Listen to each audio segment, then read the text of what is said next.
For those of you who don't know me, I am Nancy Sheed of Sheed Communications.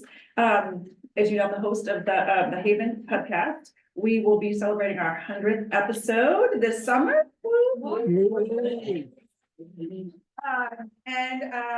I've been a podcast guest myself. I've also helped several clients launch or pivot their own podcasts. And as Marie said, it's part of some people's content marketing strategy. So to ignore it in this day and age feels, kind of like you're missing an opportunity. So I appreciate that. I'm curious, show of hands, who actually listens to podcasts? Like some of you could be here and not. Okay, all right. So everybody's at least familiar with the format. Trick question, how many people have listened to the HAYVN Hubcast? Okay, all right. How many people here have actually been interviewed for a podcast? Great. Wow. That's great. And then how many would like to do more interviews on podcasts? Okay, this is helpful. And some of you covered this, but I want to, and then how many have hosted or host a podcast currently in space? But some of you are here, as you mentioned, because you kind of would like to, or you're curious about how it fits into your strategy. So I think what I want to do is, this is kind of two tracks. One, I've heard some people say, I want to be a better guest, and I have some people saying, I want to do more. And a lot of the stuff we're going to talk about is good for both, but there are kind of some different things to consider, which one of those paths. And a lot of people do both. They're podcast hosts, and they're also on other podcasts. So I'm going to do my best to cover both of those tracks.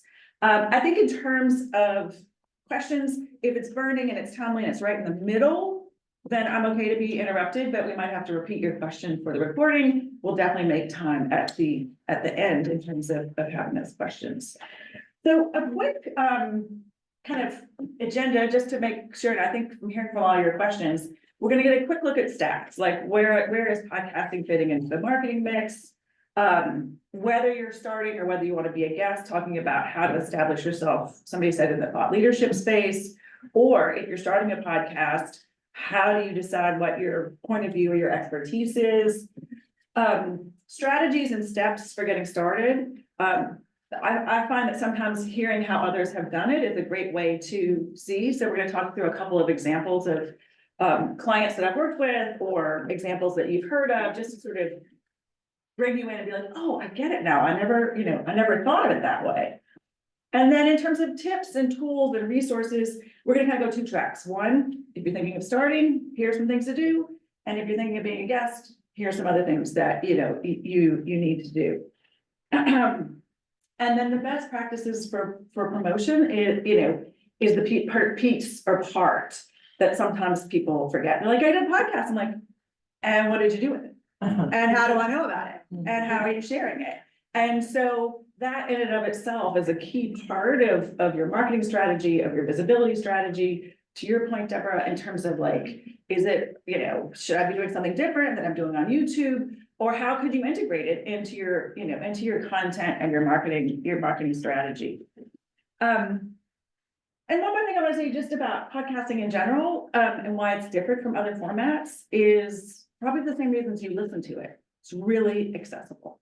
It's really intimate. Like, if you become a fan of a podcast, you start learning the quirks and the foibles and just the voice and the intimacy of people in that space. It's not like, I feel like it's different than a YouTube channel. It's very intimate. If you've got your earpods in, they are in your head. So it is definitely a different format that can't be replicated anywhere else. Again, thinking about it in terms of how you want to be, it's conversational, right? Like, you don't have to dress up and be on a video and look great to be having really serious, intimate, thoughtful conversations with people if you're kind of in that interview state. Or for those of you that feel like, I just need to say these things out to the world, and this is the best way to do it. So I just like thinking about it differently, as opposed to it's just another box that that needs to be checked.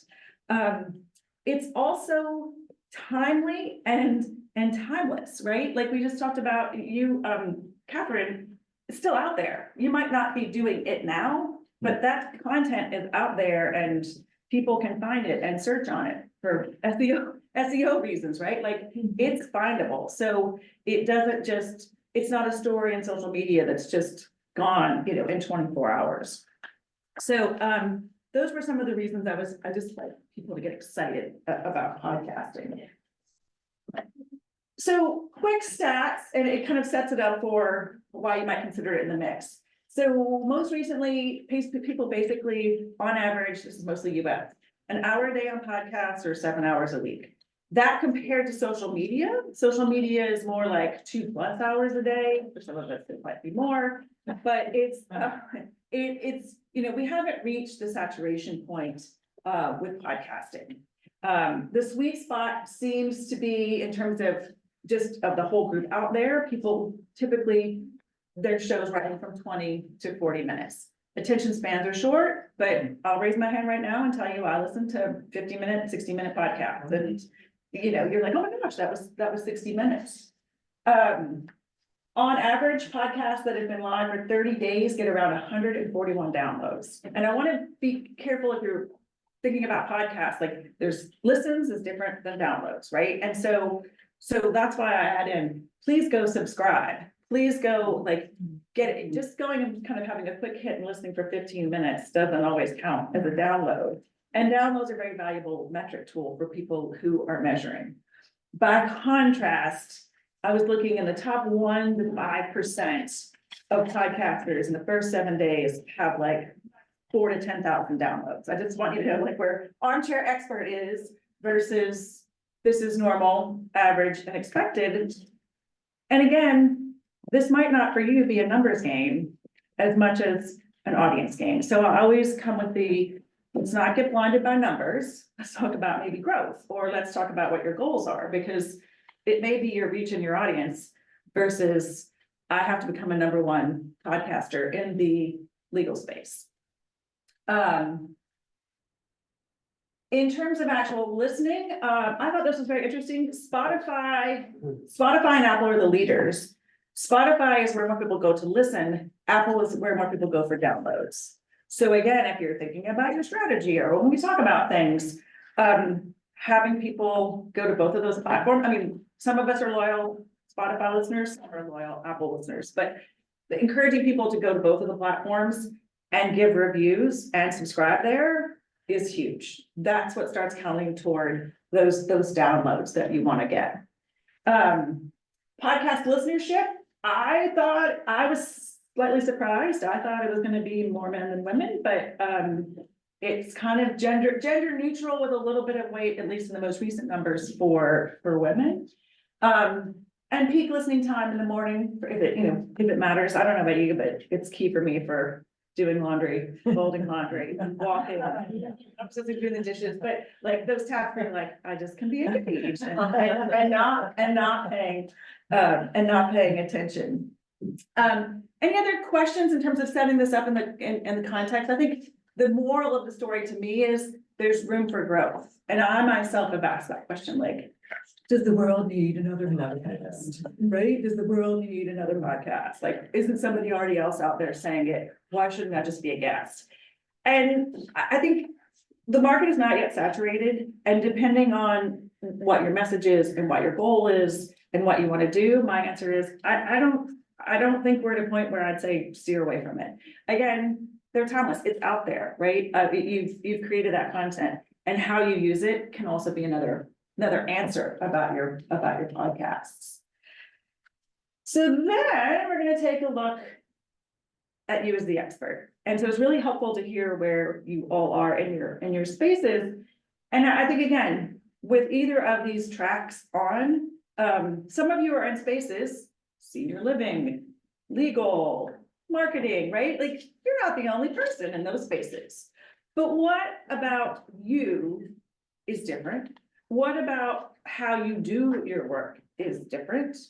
What about recent work that you've done might be interested to share with other people?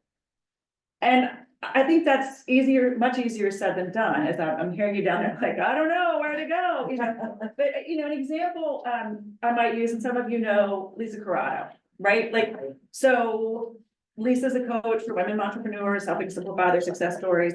But she also has this kind of adventure side to her work. And so we were talking, and I said, you're not a coach telling people how to go on the Camino Trail, But as a model of your business, she has walked the Camino Trail and grown her business. And I said, that is an amazing hook for people. You know, if you just say I'm a coach, you know, what's different about you as a coach? But if you go and use your pitch to be a guest and say, you know, life lessons I learned, or how I grew my business while walking the Camino Trail, that's a really interesting hook. That's a different point of view. And so I think getting clear on either, if you're a guest, you know, what's your hook? And we'll talk a little bit more about it, but what's your point of view? What's your message, right? I loosely do communications and digital marketing, but I don't pretend to be a person who does it with, you know, saying, I'll promise you 10,000 people. I'll tell you, I'm here for, you know, the long haul. This is a quality, not quantity story, and let's get your story out in an authentic way. That's my point of view. So I think getting clear who you are is really helpful. Now, the research at this point to compare could be to despair, right? Like if you go Google marketing podcasts, you're gonna be like, oh my God, there's so many, why would I do it? Or, you know, so I think consider research, compare to see how other people are doing it. Are there opportunities in the marketplace? Are there spaces for you to come in? And again, this might also help you figure out, well, as opposed to launching one, here are 10 places where I could just start out being a guest, or, you know, low hanging fruit. Let me go listen to theirs. Oh, that's terrible. I could do a better job, you know, or, oh my gosh, that's inspiration. That sounds like they're having so much fun. I just assume go and have a conversation with that person, if that's possible. And I think the other thing I would say, it's a bit like, it's also like books, right? Like some people's, the sound of their voice, the way they ask questions, their tone, it doesn't work for you. And, you know, and I've had people say to me, I heard you on a podcast and you just sounded like somebody who was fun to work with. I'm like, yes. And it was all relevant, but I like how you said it. I liked your tone. I liked, you know, so again, I think it's a chance for you to distinguish yourself, even if you're in the same territory or the same industry as other people. And the strategic partners, I talk to people about strategic partners, and one of you mentioned it in terms of like thinking of how, deriving you, like complementing what you do, or who else is in your space, right? So in your senior living space, there's so many other people in your world, whether they're financial planners or they're healthcare proxies, or, you know, like what's going on in your adjacent world that you could either talk to each other, you could launch something together, they could sponsor yours, you could sponsor theirs, or again, I want to go, as opposed to saying, I want to be on legal podcasts, makes sense for Alexis to go be on small business podcasts. You know, here are the 5 things facing small business today, based upon, you know, what's changed in Connecticut or something like that. So again, thinking a little outside of the box and strategically, it's fantastic. I mean, I was on a legal podcast. Well, basically it's because this person dealt with small businesses and she provides legal service, but she's like, my clients also need advice on marketing, communications, everything else. So I don't stay in your industry, think strategically, I think is really also helpful. I don't have a podcast, but I used to do an interview series called Behind the Scenes, SEENS. And I did it selfishly because I just wanted to talk and understand what the other experts in my field were doing. Tell me more about SEO. So when I talk to my client, before I send them to you, I at least have a little bit of generalist knowledge. Tell me more about podcast production. So then I can tell you about it. So again, who are the people in your space that just help you sound smarter? And I would also say, you as the expert's important, but also you as the curious person. Like, if you're curious about these things, I can only imagine other people are too. So why not take the time to share that? I'll stop for a second because I don't want to say that this is done in like 2 seconds. Like, this is truly an evolving process from either side of the perspective. I think being a guest becomes a little easier than if you're going into figuring out your whole show. But any questions about this piece, or Catherine, you look like you want to say something in terms of how you came to the story. I'm just curious. So I started podcasting for 2 reasons. One was to get known. So really, so I could be on other people's podcasts, because I could say things like, hey, Nancy, I really want to be on your podcast, so why don't you come on mine? And then they would, then often people will reciprocate, which was great. And the second thing I would say is I wanted to become a better public speaker. And I knew that if I was speaking and interviewing and doing this week after week, I would get much better at speaking. So I kind of had two very selfish reasons. And then obviously I had a message that I wanted to share with people about how do you have an office life, work life that works well with you when you have ADHD. Yeah, and bringing in another perspective, right? Like, I mean, I found that's also interesting, like, marketers talking to marketers, we love that stuff. We're not, in competition for business, it's kind of like, let's talk the talk and hash through like how we might work together. Thank you for, and the thought leader part, I think, is also the point, like your expertise, your thought leadership. In my world, this lends itself really easy to working with writers and authors, so we'll see some of those examples, but you don't have to be a writer or author to have, an expertise. All right. So before we launch into kind of tips and tricks, I just want to kind of give some examples of ones and you might not know. Again, some of these are kind of heavily based in the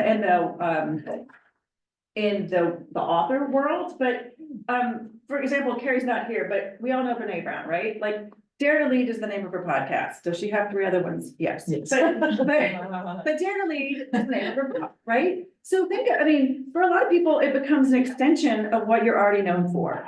You either can bring the book to life, or you can bring the concepts of your work. We're not going to necessarily say the book, but think of it as a way, as Catherine just shared with us, that you can bring what you do and talk about to life. Bring people in. They might not have read the book or worked with you yet, but this could also be a baby step as to like getting to know you, understanding your process, learning more. And then by the 3rd or 4th episode, they're like, I've had it, I've got questions, or I'm gonna call her, or I'm gonna subscribe to her newsletter, right? Like, and who was mentioning it, like how you build it into your marketing mix. The HAYVN Hubcast, right? Like, it's kind of a twofold. One, it's great to be out there as content marketing, but Felicia also was like, let's highlight our members. Let's showcase our members. Like, let's provide an opportunity for people to get that visibility, share their expertise in another format. Especially if you don't necessarily want to sponsor the members breakfast, which we would love for you to do. But giving the members a way to do it, but also it's a platform now. If you go and Google, small businesses or entrepreneurs, HAYVN now has a presence also beyond Connecticut. So, how to be a better person is for those of you who are back in our book world. Kate Hanley is a client of mine. She had a book. And it was literally 400 ways to be a better person. And it sounds really strict, but it was, just kind of ways you can, in different parts of your life, you can be a better person. And it was already out. And we chatted and I was like, you have an instant daily podcast right here. You got 400 episodes. And she was like, in that way. And I said, that's what we wrote. But again, it gave her the opportunity to use her content as a springboard, which eventually she took it down to 3 a week. 5 a week was a little bit intense, but she, I think she got 700 episodes. Felicia can tell you it was a short one. It was 5 minutes. Sometimes she would have themes. She got to bring in experts. So it wasn't her literally, number 4 is this. It was a way to really kind of dive into it. And then she was a coach and a ghostwriter, and she was a curious person. So she got to use it as a way to talk to people and learn more and figure out what her next gig was. And she has since pivoted. She's, 5 years later, she's like, I'm done telling people how to be a better person. and it's out there, but her new one is the through line, and she's curiously talking to creative people. But so again, I also think this isn't forever, and some people just do a season or 2. But so I think also we tend to be like, I've got to get it right. I have to nail it. I have to do the description, I've got to get it all right. So give yourself some grace on that. These bottom ones are a little more book story. Becky Robinson, I met, really stalked her through social media. She's like, why don't you come on my podcast? I'm like, all right, great. Look at that title, Book Marketing Action Plan or Action Podcast, right? It couldn't be any easier. Really smart marketing for her. she does what I do, but they also have an agency model and they do PR and they do the social media and they do all this stuff. She just talks to other people in her space, but it was great for me because, again, this was the one where somebody said, we just sound like a fun person to work with, and I like what you said, and I don't need this, I need this. So I think, again, thinking about either highlighting your services, but being strategic about your name, like if you do bulk marketing, she's got a lot of episodes out there, and so people use podcasts as research tools, just like they use YouTube. Authors who lead, Azul basically uses his clients as case studies for all of his. So it's not necessarily about the work they did. Sometimes he's just highlighting the expertise of his clients. So it's a built-in service for them. It's a visibility for them while he gets to showcase. So I want you to get into the mode of thinking about how can I integrate this into what I'm doing versus it feeling like another thing to do. It's another piece I have to lift. It's another heavy lift. How can it be integrated into the business that you're already doing or the work that you're already doing and complement it or build upon it without it being just another vertical of work? And Danielle Jernigan, literally this Mother's Day, launched her Write Your Mother Womb story. And she's an author who is working on her book, had a podcast, decided she wanted her podcast to be reconfigured and to be more about the work she was doing as a birth worker and a book coach. It's a very, very specific niche. And so we're talking it through, and she's like, because then if I do the podcast, then what am I gonna do for social media? And I said, stop right now. Make the podcast your content. Then that's all you need to put out on social media. Like, then we're gonna talk about how we promote it and break it up and put it on. She's like, what? And I'm like, and then you can start working on your stories or building your craft or finding your experts through your podcast that might end up being in your book. Like, let's make it an integral part of your building block of your sort of business and work versus it's way over here. I talked to another guy, I'm gonna show him, he has a platform out that's in beta.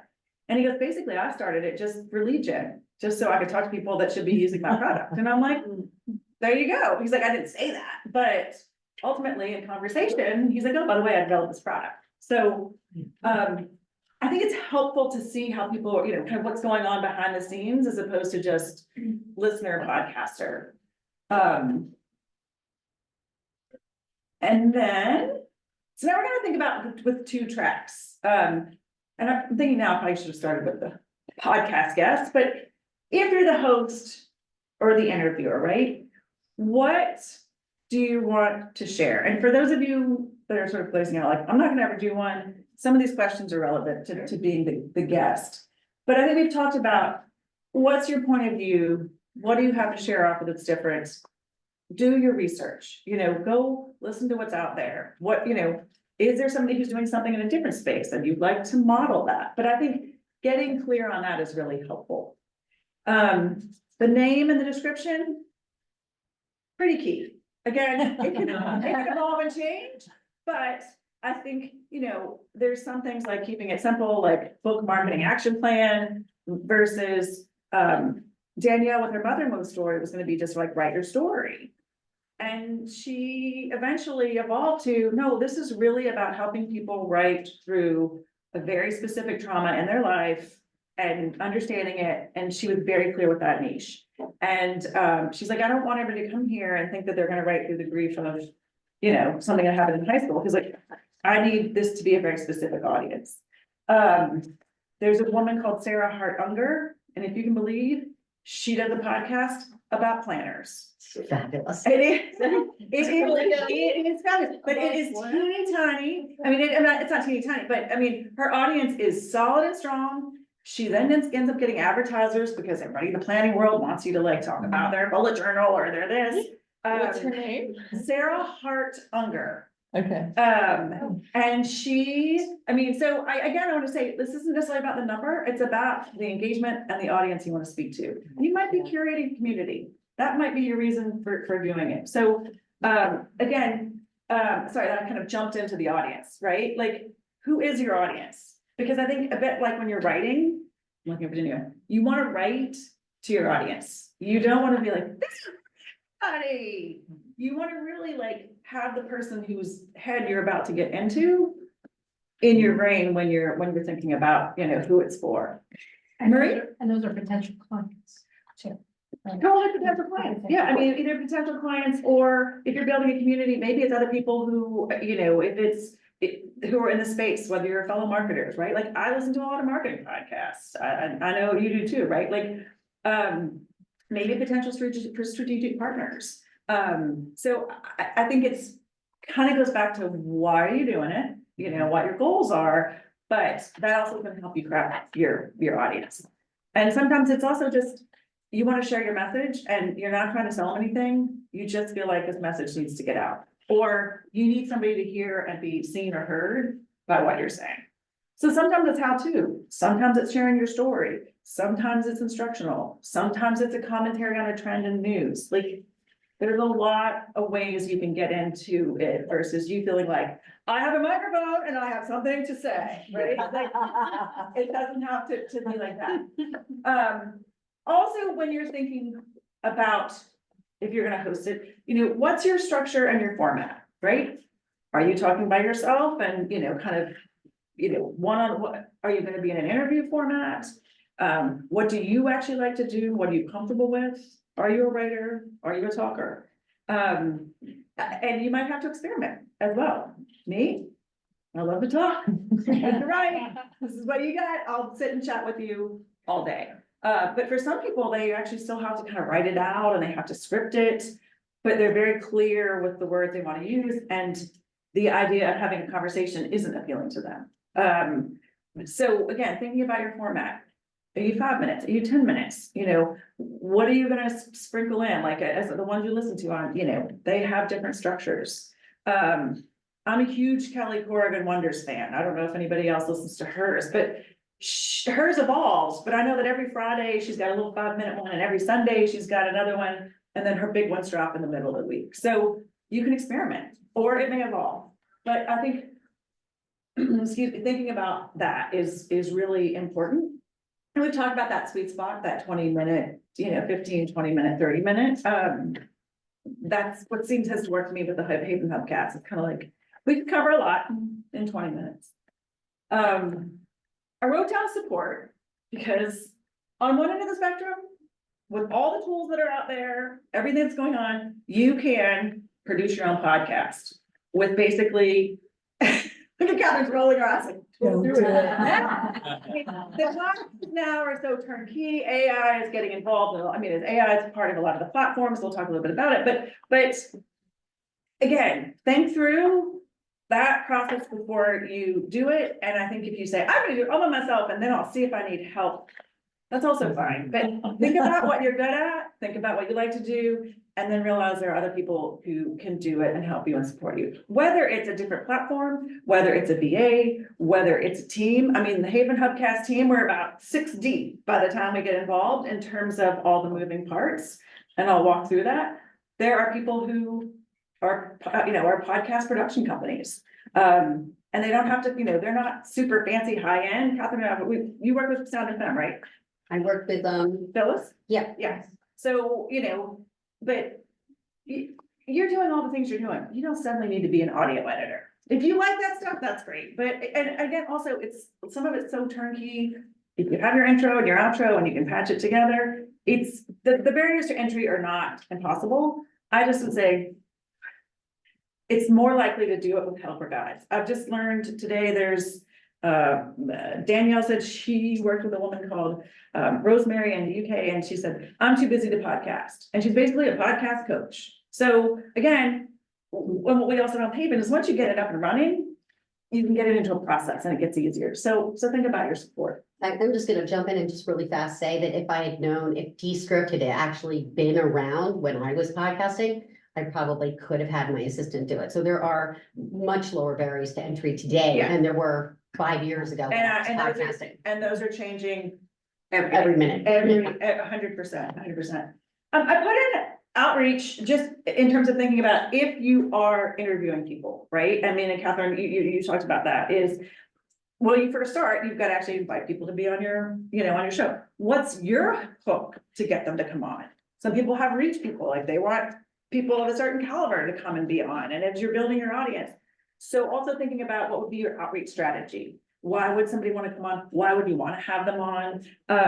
How can you make it turnkey? So again, I want it to feel like part of your business you're already doing, not an extra lay on. But for me, sometimes it's great because I'll be like, hey, oh my gosh, you're a member of HAYVN, want to be on the, Hubcast, or, you're a friend of HAYVN and we're having a conversation. And so think about your outreach strategy that feels natural and not this, or involve a support person in your team to help you do it. And we're gonna talk more about the plan, process, and batch, but that makes running a podcast a whole lot easier if you can get it into a system and kind of build it in like a lot of other things. You laughing because I love process. Any other questions on the hosting and interviewing? I'm just kind of being aware of our time and wanting to go through. Nancy, I have a question. Sure. About the sort of the structure. Sure. So is there I would love to hear your thoughts on like ways to kind of possibly combine, like you said, if you're a visual person or a writing person, like, is there a blog podcast thing or like a YouTube channel? Can you combine the YouTube channel with a podcast, like a video podcast? Great tactical question. Okay. So a couple of things. One, I'm not sure if we still do this with HAYVN. I'm looking at you, Karen. You can post your podcast on YouTube as an audio channel. So we do that again because YouTube is. No, not as an audio channel. We just posted this. But it just has a template. There's no video. My point is it's not an interview of me and the guest. It's just, it goes on YouTube with a static picture and there's audio. Make sense? Yeah, I'm just trying to think now. I know Which people who do that. Which is even with that so for that purpose, that's one way, right? And again, then that gets you into the Google sphere. In terms of blogging, and writing, show notes can become your blog post, depends on how you want to do it. You may write your script beforehand, and if it's just you and one person, then you already have the blog, then you see how it comes out. We don't put the podcast on YouTube. Oh, we We don't? put the webinar on YouTube. Yeah, that's it. I Sorry, remember we I did. Some one Too many of my things. clients, part of our process was, we literally take a static image and put the audio file on YouTube and it was searchable, and you just put it as your podcast channel. To your other question, in terms of it's a blog, it depends. I think it also, thinking it through, what did you want to come out of it? Are there other keywords and search words? If you're interviewing somebody, how shareable are you gonna let them make it? And video is growing. I should go back to that. A lot of people now do the video, audio recording. I mean, looking at Dak Shepard and whatever her name is, if you want to, if you want to look at them, that's fine. I find that if people find out we're gonna be videoed, it starts to become a deal breaker for them to show up. There, Got it. So we have video on, but we're not showcasing stuff. And the person who does the planner podcast, they literally talk it through, like, it's not video. Right. And AI, I can tell you also now, can basically write a blog post for you from the audio, if you're not a writer. But I do find the ones that are value are, here are my key takeaways, and they're really thoughtful versus AI generated takeaways. Great question. So guests and interviewees, so again, it's like the baby step of getting in and how you're gonna do it. We talked about what is your hook, right? Like, why would you be different? Is it timely? Is it newsy? Is it different? Could you comment about changes? My caution on timely is some recordings have a lag time. So you may interview with somebody and it's February and it might not run until March. So I want to be sensitive to, I'm going to build podcasting into my promotion strategy and I want it to air here when this event comes out. Think that through, and you want it to also be evergreen so that if somebody's listening to something 6 months from now, it doesn't also sound like it was completely dated. So timely is a good reason for you to be talking to somebody, but in thinking about your content, I would think be sensitive to timeless. I feel like if you get nothing else, just research, and research can be fun by just Googling and listening to other podcasts and what other people are doing, but also research, like, with these keyword terms, what comes up? Or if I Google, small business podcasts in Connecticut, there are I mean, Google makes it pretty easy. There are some directories. There's one called Podchaser. I don't know what the subscription is. I think it's kind of enterprise level. But I know you can go look it up right now. Which is basically a directory of podcasts, like the Haven Hubcast is up there. But even if you just spend time either in Apple or in Spotify, or looking at how people do their podcasts on their sites. Crafting your pitch, we gave some examples in here, right? Like we gave some examples of like, here are the 3 things you should know, or if it's related to a book or a new product or a new trend, or I've been on this, and this, or I heard you talk to this person, I'd love to do this. If you Google, and I have some examples, but if you literally Google podcast pitch template, there's a gazillion of them out there. Again, I don't think it should be, so generic that it looks like, AI did it for you, but there are just several ways to go in. I heard your podcast. I think I'd make a great guest because here's some things to think about.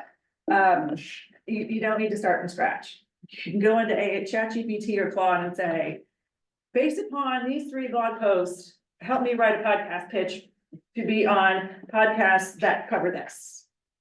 There you go. So I don't want you to stress about it, but there's a lot of infrastructure already out there.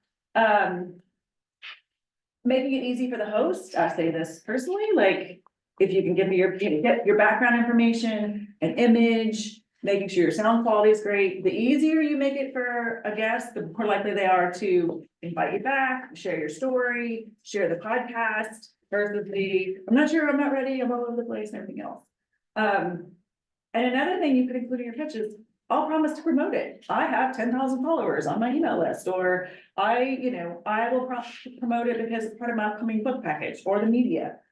Be a collaborative partner when you're thinking about being a guest. Checking for questions. I know, throwing a lot away.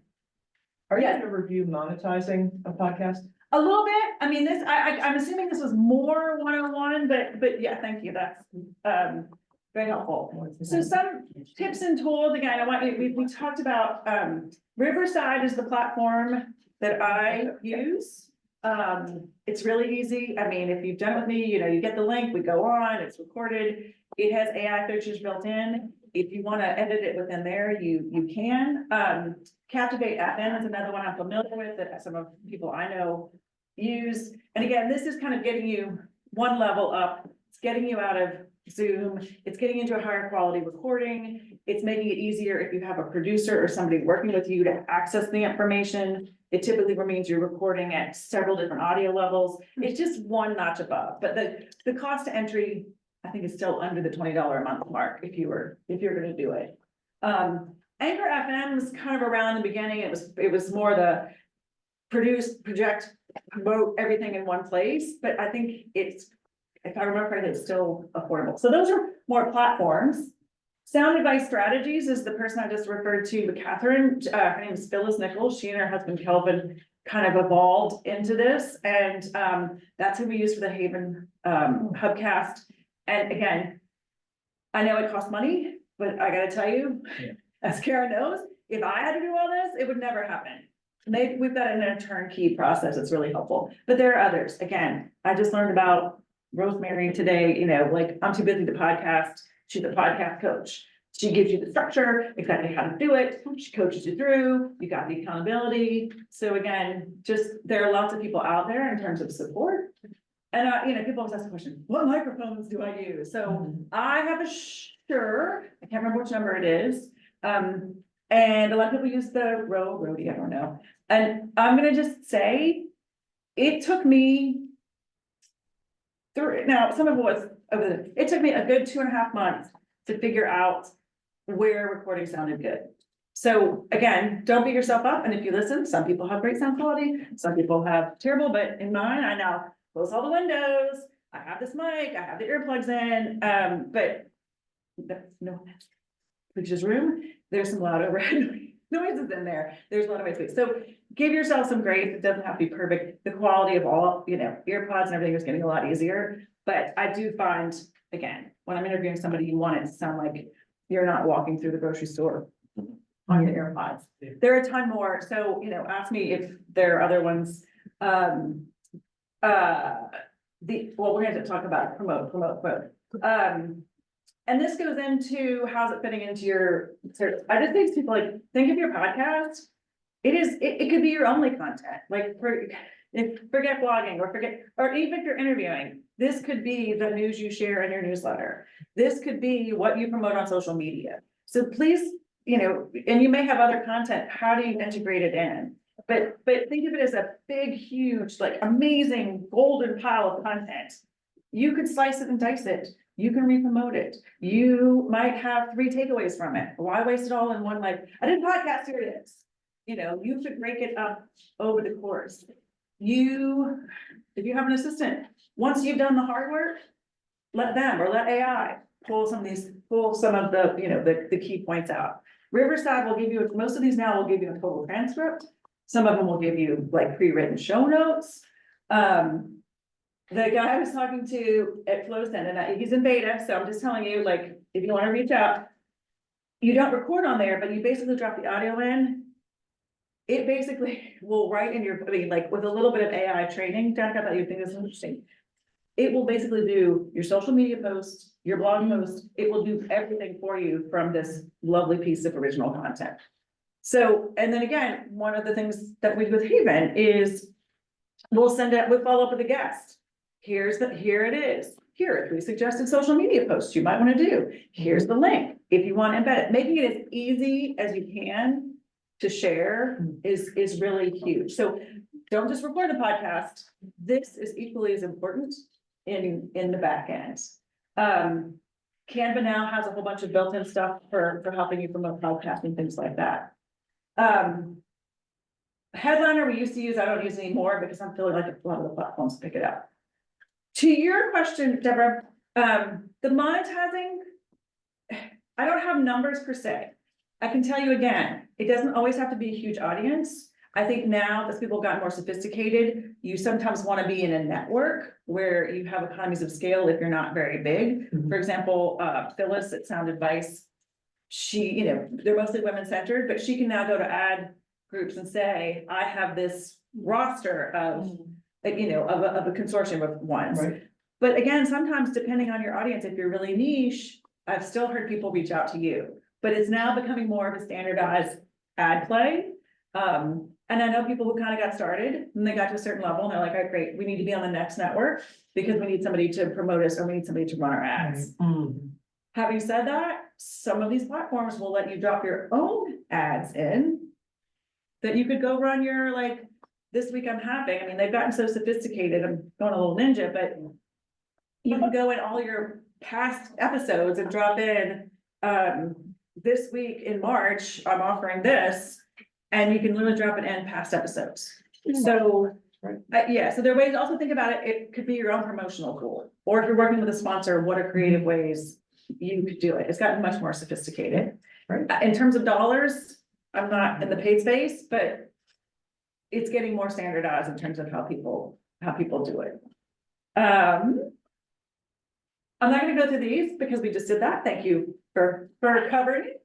And then let's connect. I'm ready for questions, but this is my digital card. It also has a link if you want to schedule time to chat more and we can kind of dive a little bit deeper. I can ask a million questions now, but 1 minute.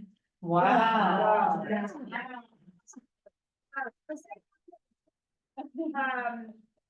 Tell me questions we didn't get answered or tracks we didn't go or a little deeper, or I'm seeing a lot of hey, Nancy, I'm overwhelmed. I'm processing it all. What other questions might you have? Is that working for Jim? Okay. It's working.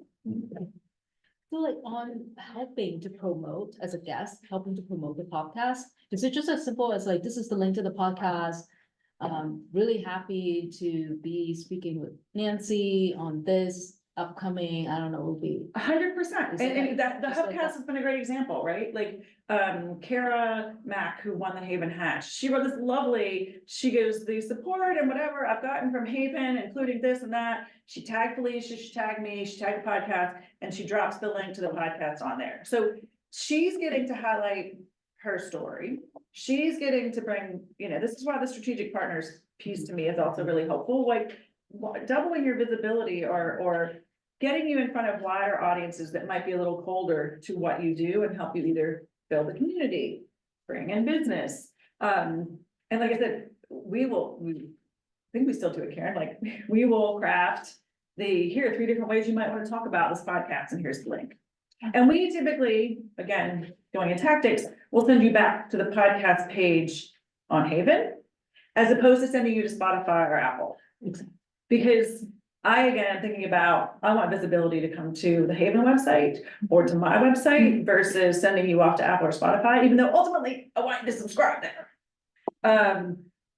To me, it's a lead gen to get you into the world of HAYVN or the world of, on the ball solutions. So that's typically, and we make it as pretty as it possibly can be when you share it. So, but I keep pointing to Karen. So our process is that I've kind of I've automated the invitation process. It then, if I reach out to somebody, it has a link, not that any of you guys asked this, but I'm just saying, I keep talking about process. It goes to a calendar link. The calendar link, the interviewee clicks on the calendar link and books a time that works on my calendar.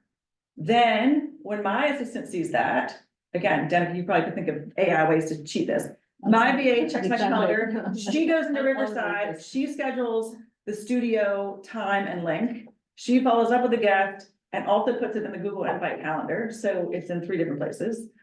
At the time, they also get a follow-up, thanks to Calendly, saying, don't forget, you're here.